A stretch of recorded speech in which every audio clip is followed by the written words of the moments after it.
Tsaka last, isa pa namin palang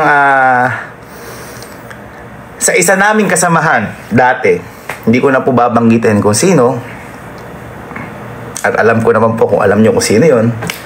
Yun ho, wala ho akong masasabi sa tao na yun. Dahil yung tao ho na yun, kung napanood nyo naman yung huling vlog namin, talaga bagsak-bagsak siya.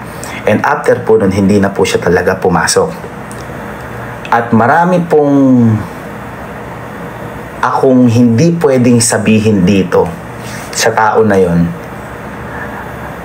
Ako po ang nagpaalis sa tao din na yun, kaya gusto ko po ako na lang po yung sisihin nyo. Kasi kapag nagpaliwanag po ako, ayoko pong makasira ng tao dahil may pinagsamahan po kami ng tao na yun. Alam niyo na po kung sino yun. Again, hindi ko po kayang sabihin dito dahil masisira po yung tao na yun. Basta sa lahat na nangyari, wala kaming kahit na anong natanggap na sorry sa tao na yun. Okay? Pero all goods lang. Kaya ko po sinasabi na hindi ko pwede sabihin kasi may pinagsamahan po kami. At mahal ko din po yung tao na yun na nakasama namin dati. Okay?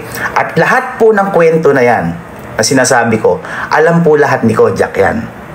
Kaya siguro kapag nagkwento na lang yung tao na yun, tsaka na lang kami sasagot kung ano yung totoo at tsaka tama. Kasi lahat po na sinasabi namin, meron po kaming ebidensya. Grabe na may 100k.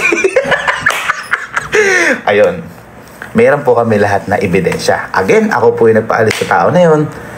And happy kami dahil ginawa namin yun. At buti na lang ginawa namin yun dahil nakita namin yung tunay na motibo. Okay? So, okay po tayo. Actually, ang pinaka nalulungkot dito ay si Kalo. Kasi siya yung nagpasok sa dalawa kasi kaklase nga po nila yan. Ako, never namin sila pinilit sa lahat. Kaya gusto ko isama sa amin para kahit papaano makatulong ako sa simula para sa pagtatag ng pangalan po nila.